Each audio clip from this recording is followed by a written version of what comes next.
नमस्कार दोस्तों, आप सबको जन्माष्टमी की बहुत बहुत शुभकामनाएं।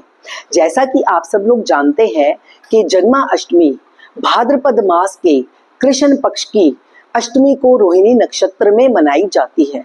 उस दिन कृष्ण जी का जन्म हुआ था। वर्ष 2024 में जन्माष्टमी 26 अगस्त को मध्य रात्रि 3:29 पर शुरू होगी और 27 की रात्रि को 2:19 पर समाप्त होगी। और ये हमेशा मध्य रात्रि में ही मनाई जाती है, तभी जन्माष्टमी 2 दिन तक मनाई जाती है, क्योंकि कृष्ण जी का जन्म मध्य रात्रि में हुआ था। अब मैं आप सबको बताऊंगी कि कृष्ण जी की जन्म की कहानी क्या है। वीडियो के अंत तक बने रहिए।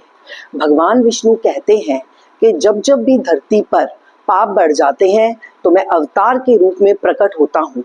तो द्वापर युग के अंत में जब कंस का बहुत बोलबाला था और उसने धरती पर सब लोगों को मार डाला और पूरी धरती पर हाहाकार मचा हुआ था, तो भगवान विष्णु कृष्ण के रूप में द्वापर युग के अंत में पैदा हुए। तो जब भगवान कृष्ण पैदा होने वाले थे तो कंस को भविष्यवाणी हुई कि जो देवकी का 8वां पुत्र है वो तेरी मौत का कारण बनेगा। तो कंस को बहुत डर लग गया। उसने अपनी बहन देवकी और अपने जीजा वासुदेव को कैद कर लिया और अपने सब पहरेदारों से उनकी चौकीदारी करने के लिए कहा। देवकी के एक एक करके 7 पुत्र पैदा हुए, सबको कंस ने मार डाला।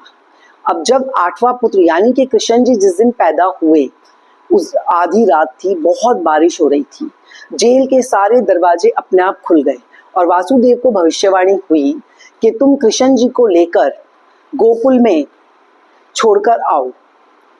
और माता यशोदा के पास दरवाजे सारे अपने आप खुल गए और वासुदेव उनको लेकर माता यशोदा के पास छोड़े। सारे पहरेदार रात को सोते रह गए और वासुदेव उनको छोड़कर वहां आ गए।